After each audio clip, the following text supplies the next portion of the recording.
Hello बच्चों, मैं दीपेंद्र सिंह आप सभी का एक बार फिर से आपके अपने यूट्यूब चैनल राधे स्टडी में स्वागत करता हूं। आप सभी का क्लास 9th के बच्चे जो पढ़ रहे थे ध्वनि, अंतिम लेसन था आपकी फिजिक्स का, भौतिक विज्ञान का। तो उसमें से आप लोग फिजिक्स पढ़ रहे थे। फिजिक्स में ध्यान दीजिएगा बच्चों, जो फिजिक्स में आप लोगों ने ध्वनि में आवर्त गति पढ़ ली थी। आवर्त गति क्या होती है? तो आवर्त गति क्या होती है कि जब कोई वस्तु अपनी एक ही स्थिति को क्या करे, रिपीट करे। ठीक है, जैसे इस प्रकार से गति करे, ऐसे। ये कैसी गति है? आवर्त गति है। मतलब अपने पथ को क्या कर रही है, दोहरा रही है। तो इसे क्या कहते हैं? आवर्त गति कहते हैं। पिछले वाला लेक्चर जिसने नहीं देखा है वो सबसे पहले देख ले, पिछला लेक्चर। अब ध्यान दीजिए, आवर्त गति में अगर बात करें, आवर्त गति किसे संबंधित कुछ परिभाषाओं की। तो आवर्त गति से संबंधित सबसे पहली परिभाषा है, कह रहा है कंपन अथवा दोलन क्या होता है। आपको बताना है कि कंपन क्या होता है अथवा दोलन क्या होता है। कंपन अथवा दोलन क्या होता है? तो देखो होता क्या है कि जैसे ये आवर्त गति हो गई, ये क्या है? आवर्त गति है। ठीक, या आपकी ये आवर्त गति होगी, जैसे सरल रोलक के पेंडुलम की गति, ये भी क्या है? आवर्त गति है। ये पेंडुलम है, एक और इधर जाएगा, एक और इधर जाएगा। तो कंपन किसे कहते हैं कि अपनी साम्य स्थिति से, साम्य स्थिति क्या है इसकी? ये है, मतलब जब विराम किस अवस्था में होगा, तो ये किस अवस्था में होगा उसको बोलते हैं साम्य स्थिति, अपनी रुकी हुई पोजीशन पे। तो ये इसकी क्या है? साम्य स्थिति है। ये इसकी क्या है? साम्य स्थिति है। तो जब कोई वस्तु अपनी साम्य स्थिति के इधर उधर गति करती है तो उसे क्या कहते हैं? क्या कहते हैं उसे? आवर्त गति कहते हैं उसकी गति को। अब आपको समझना है कि कंपन क्या होता है। तो कंपन क्या होता है कि जब कोई वस्तु अपनी स्थिति से, कंपन या दोलन, अपनी साम्य स्थिति के एक उधर अधिकतम जाती है तथा दूसरी ओर अपनी साम्य स्थिति के इधर उधर गति करके या एक चक्कर पूरा करके अपनी स्थिति में आ जाती है, तो इसे क्या बोलते हैं? दोलन अथवा कंपन कहते हैं। समझ रहे हैं ना? तो जब कोई वस्तु अपनी साम्य स्थिति से इधर उधर चलकर पुनः अपनी स्थिति में आ जाती है तो इसे क्या बोलते हैं? एक दोलन अथवा एक कंपन कहते हैं। जब कोई वस्तु अपनी साम्य स्थिति के इधर उधर गति करके पहले इधर गई फिर उधर गई, मतलब नीचे आई, और दोनों जगह गति करके क्या करे? विराम अवस्था अपनी साम्य स्थिति में आ जाए तो इसे एक कंपन अथवा एक दोलन कहते हैं। क्लियर? अपनी साम्य स्थिति के इधर उधर गति करके पहले इधर गई, फिर यहाँ से आके फिर इधर गई, फिर वापस अपनी साम्य स्थिति में आ जाए तो इसे की क्या कहते हैं? कंपन अथवा दोलन कहते हैं। क्लियर? तो कंपन और दोलन आपको समझ में आ गया होगा। थ्योरी स्क्रीन में लिखी है, आप लोग नोट कर सकते हैं।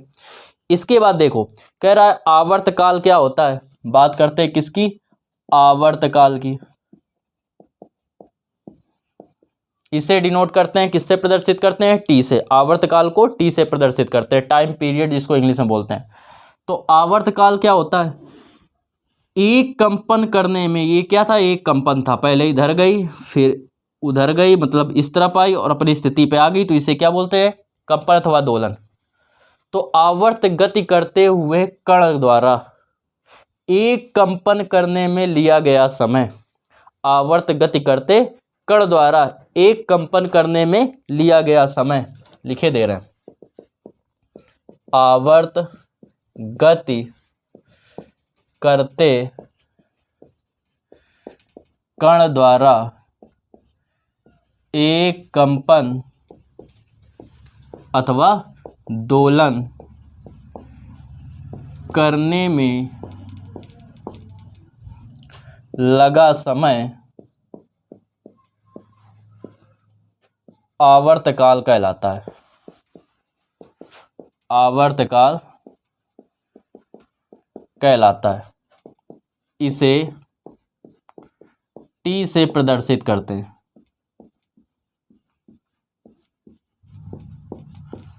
इसे टी से प्रदर्शित करते हैं।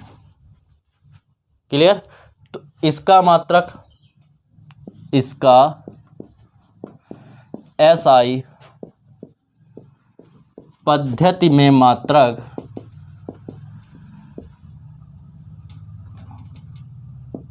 एसआई पद्धति में मात्रक क्या होता है? सेकंड होता है, सेकंड होता है। क्लियर? ये किसकी बात हो गई? आवर्तकाल की। आवर्तकाल के बाद बात करते हैं विस्थापन की। विस्थापन क्या होता है? डिस्प्लेसमेंट क्या होता है? तो किसी समय कण, जैसे यहाँ पे बात करें, किसी समय कण अपनी साम्य स्थिति से जितनी दूरी पर होता है, अपनी साम्य स्थिति से जितनी दूरी पर होता है, यहाँ पे अगर बात करें तो ये साम्य स्थिति से ये दूरी हो गई, तो इसको क्या बोलेंगे? विस्थापन। इस समय ये क्या है? विस्थापन। यहाँ पे बात करें तो ये हो गया अधिकतम विस्थापन। यहाँ पे बात करें किसी क्षण, यहाँ पे इस समय देखें तो यहाँ पे आ गया कण। समझ रहे हैं ना? तो किसी क्षण कण अपनी साम्य स्थिति से जितनी अधिक दूरी पर होता है, नीचे होगा तो नीचे ही विस्थापन। क्लियर? कण अपनी साम्य स्थिति, किसी क्षण कण अपनी साम्य स्थिति से जितनी अधिक दूरी पर होता है उसे कण का विस्थापन कहते हैं। कण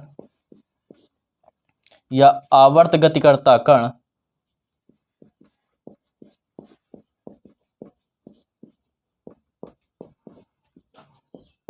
कण अपनी या किसी क्षण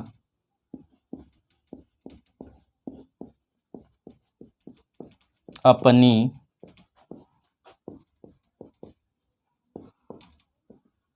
साम्य स्थिति से जितनी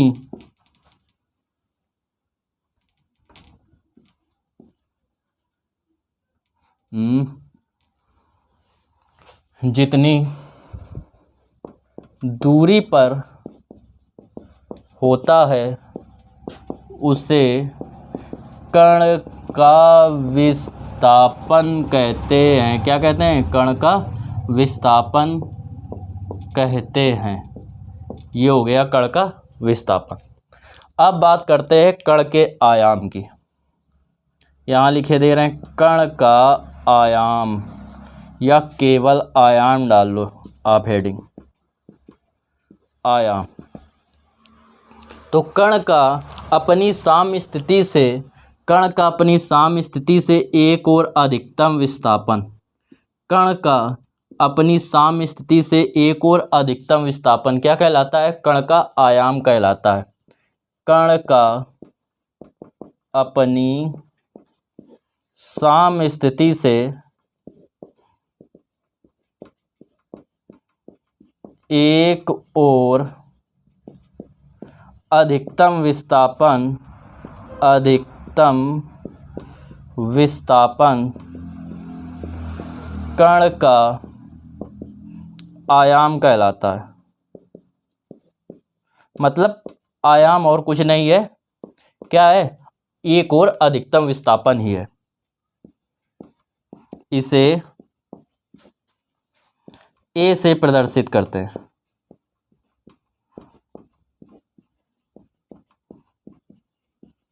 और इसका मात्रक क्या होता है? इसका मात्रक मीटर है। दूरी का मात्रक मतलब विस्थापन का मात्रक मीटर, जैसे इसमें लिख सकते हैं इसका मात्रक क्या है? मीटर है। मात्रक मीटर है। इसे क्या कहते हैं? कण का आयाम कहते हैं। ये था कण का विस्थापन। अब इसके बाद बात करते हैं आवृत्ति की। आवृत्ति क्या होती है?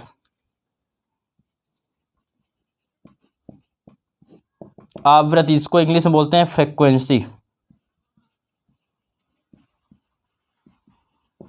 आवृत्ति क्या है? तो आवृत्ति को समझेंगे होता क्या है कि एक सेकेंड में कण जितने कंपन करता है, कंपन क्या हुआ? एक ये पूरा अपना चक्कर पूरा करना, इसी को तो बोलते हैं कंपन। आपको शुरुआत में ही बताया था पहले ही कंपन।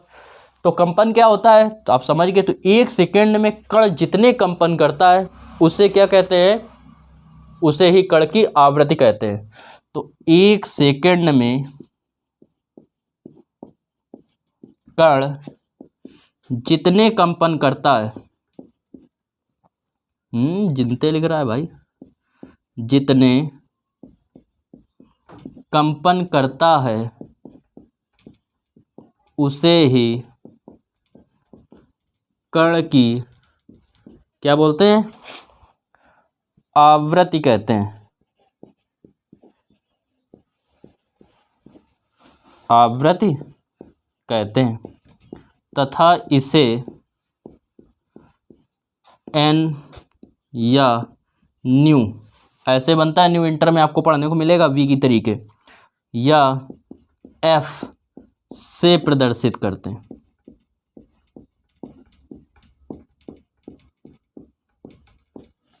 ये हो गई कण की आवृत्ति। अभी आपको आगे पढ़ने को मिलेगा कण की आवृत्ति तथा आवर्तकाल में संबंध। इसका मात्रक जो होता है, इसका मात्रक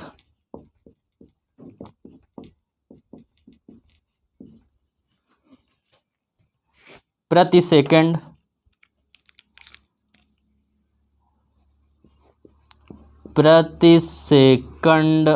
अथवा हर्ट्ज होता है,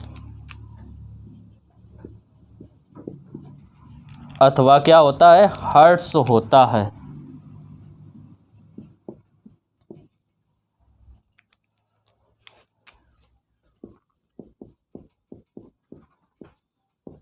इसका मात्रक प्रति सेकंड अथवा हर्ट्ज होता है।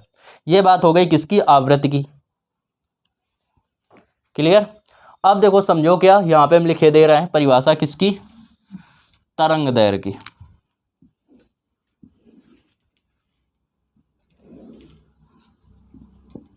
तरंग दैर्घ्य किसकी बात कर रहे हैं? तरंग दैर्घ्य की। तरंग दैर्घ्य इंग्लिश में बोलते हैं वेव लेंथ। देखो समझो, एक सेकंड में कण जितनी, एक सेकंड में क्या होता है? कण जितनी दूरी तय करता है, समझ रहे हैं? या एक दोलन करने में कण जितनी दूरी तय करता है उसे ही क्या बोलते हैं? कण की तरंग दैर्घ्य कहते हैं।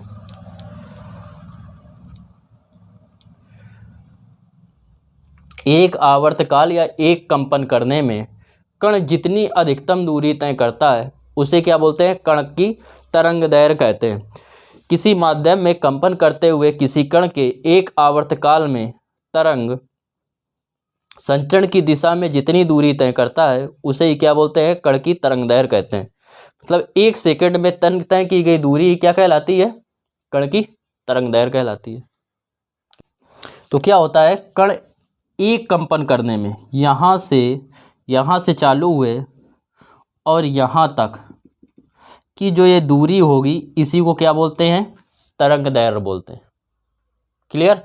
तो ये आप लिख सकते हैं कि एक कंपन करने में या एक दोलन करने में तरंग द्वारा तरंग की दिशा में तय की गई दूरी क्या कहलाती है?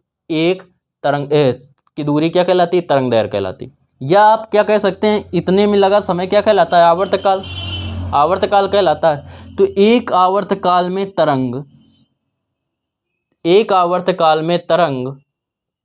तरंग की गति की दिशा में जितनी दूरी तय करती है उसे तरंग दैर्घ्य कहते हैं। तो क्या लिखेंगे? एक कंपन अथवा एक आवर्तकाल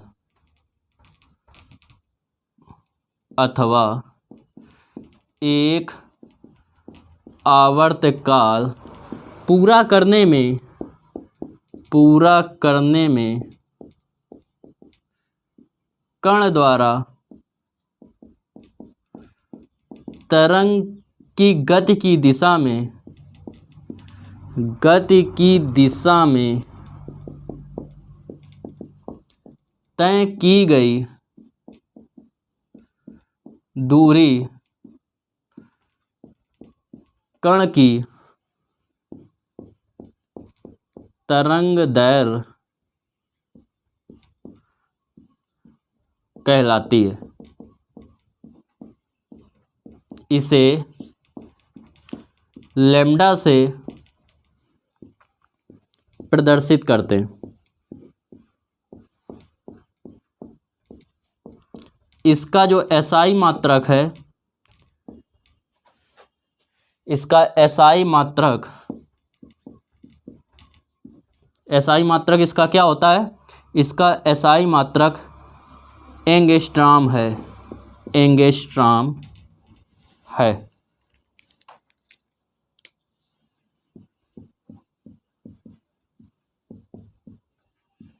जिसको किससे डिनोट करते हैं एंगस्ट्राम को? ई के ऊपर बिंदी लगा के, जीरो लगा के निरूपित करते हैं ऐसे, डिग्री नहीं है से इसका एसआई मात्रक इतने है। और एक एंगस्ट्राम बराबर जो होता है वो होता है 10⁻⁻10 मीटर। ये होता है इसका एसआई मात्रक। क्लियर? तो नोट कर लीजिए।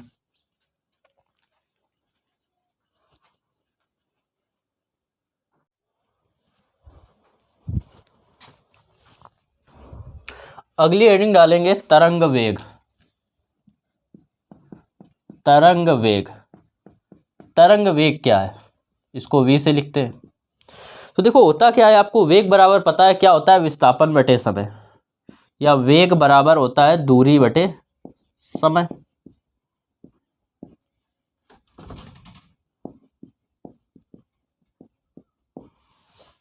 क्लियर? तो जितनी दूरी तय करता है, दूरी ये वाली नहीं है, ये तो हो गई आवृत्ति वाली दूरी। ऐसे कण था, ये वाली दूरी, तो 1 सेकंड में जितनी दूरी तय करता है, इसको समय को मान लिया कितना? समय t बराबर यदि 1 सेकंड कर दें तो वेग बराबर क्या हो जाएगा? दूरी या विस्थापन के। विस्थापन और दूरी में फर्क क्या है कि इसमें दिशा होती है, इसमें दिशा नहीं होती है, तो दिशा में नापेंगे तो क्या हो जाएगा? विस्थापन। क्लियर? तो तरंग द्वारा 1 सेकंड में जितना क्या किया जाता है? दूरी तय की जाती है। तय की गई दूरी उस तरंग का क्या कहलाती है? वेग कहलाती है। इसे v से प्रदर्शित करते हैं। क्लियर? तो 1 सेकंड में तरंग द्वारा तय की गई दूरी, तय की गई दूरी क्या कहलाती है? तरंग का वेग कहलाती है। इसे v से प्रदर्शित करते हैं।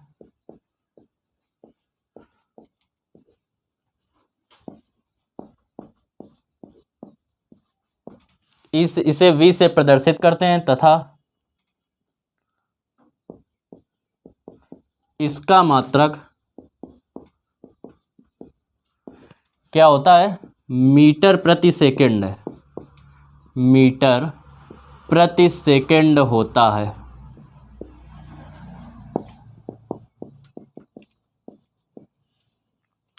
इसके बाद बात करते हैं किसकी? आवृत्ति तथा तरंगदैर्घ्य में संबंध। आवर्तकाल तथा तरंगदैर्घ्य में संबंध। आवर्तकाल तथा आवृत्ति में संबंध पहले निकाल लो। आवृत्ति में संबंध।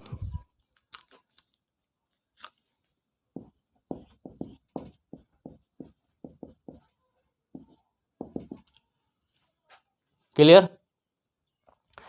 कह रहा है आपसे कि n समय में जितने तरंग आवृत्ति 1 सेकंड में जितनी आवृत्ति होती है उसी को क्या बोलते हैं?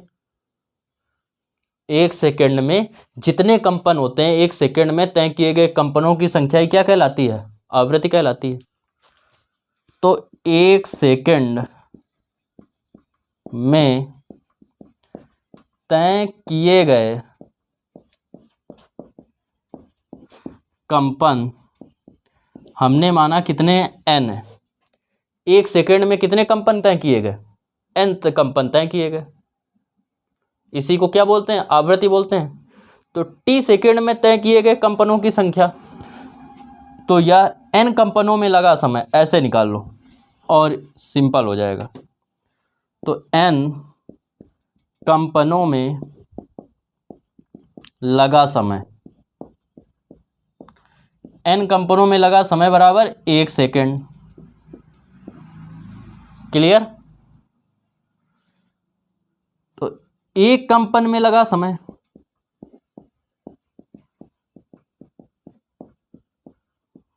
एक कंपन में लगा समय क्या होता है? हो जाएगा ये n इधर क्या आ जाएगा? इधर आ जाएगा डिवाइड में। एन इधर मल्टीप्लाई में था, कहाँ पे आ जाएगा, डिवाइड में। एक कंपन आएंगे, इसको एक बनाने के लिए एन से डिवाइड करेंगे, इसमें एन से डिवाइड करेंगे, इतना आएगा। और एक कंपन में लगा समय क्या कहलाता है, आवर्तकाल कहलाता है। तो ये हो गया आवर्तकाल। टी बराबर हो गया 1/n के। क्लियर। या आप लिख सकते हैं आवृत्ति n बराबर 1/n, इस तरफ आ गया, t इस तरफ आ गया, 1/t, ये भी आप लिख सकते हैं। यहां से ही आवृत्ति का मात्रक आता है 1/t, 1 का कोई मात्रक नहीं, t का सेकेंड, तो प्रति सेकेंड। या आप एक और पढ़ चुके हैं हर्ट्ज, ये होता है इसका मात्रक। हर्ट्ज को कैसे लिखते हैं, डिनोट करते हैं, याद रखना, हर्ट्ज को HZ से प्रदर्शित करते हैं। तो ये बात हो गई किसकी, आवर्तकाल तथा आवृत्ति में संबंध की। वीडियो को रोकिए, नोट कीजिए तुरंत।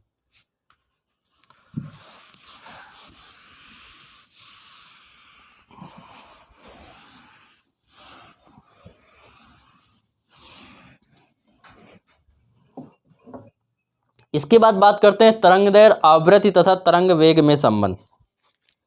तरंग दैर्घ्य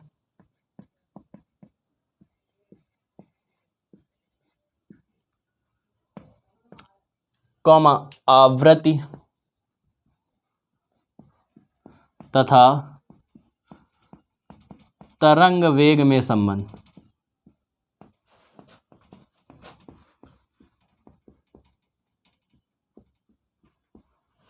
तरंग दैर्घ्य, आवृत्ति तथा तरंग वेग में संबंध। इसकी जब बात करें,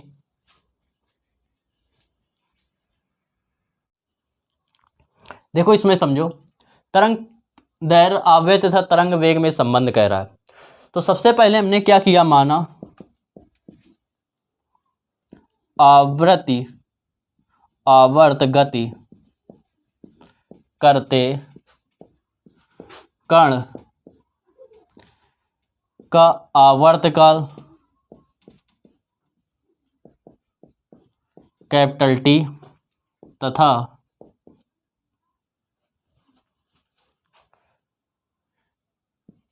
एक कंपन करने में तय की गई दूरी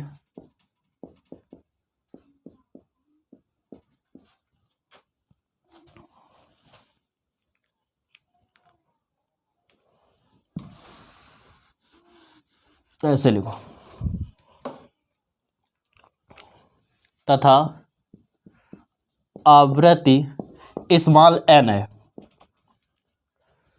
वह एक या T आवर्तकाल में या आवर्तकाल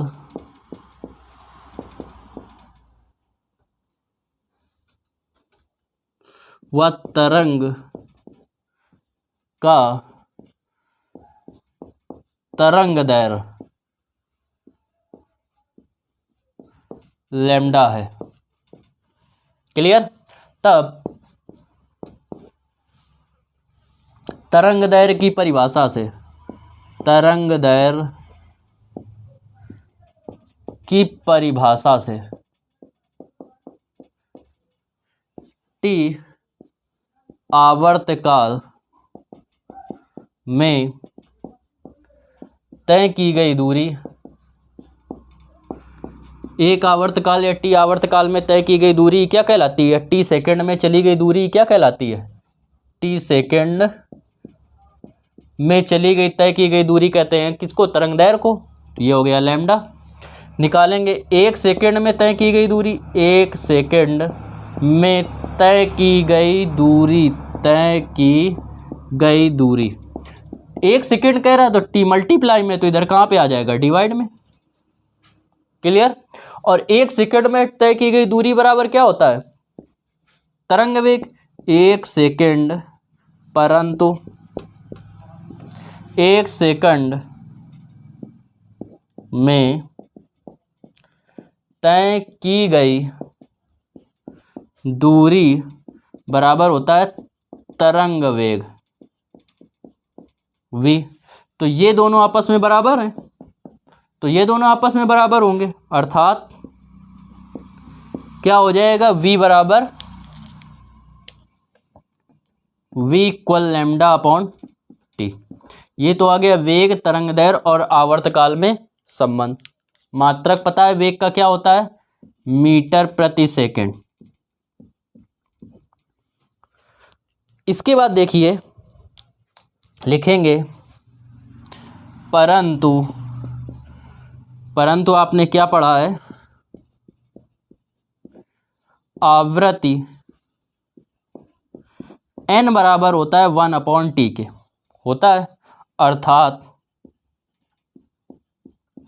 यहां 1/t की जगह कितना लिख देंगे, n के, अर्थात v बराबर आ जाएगा 1/t, ये t है 1/t, तो 1/t की जगह क्या लिख देंगे, n इंटू लैम्डा, इतने मीटर प्रति सेकंड।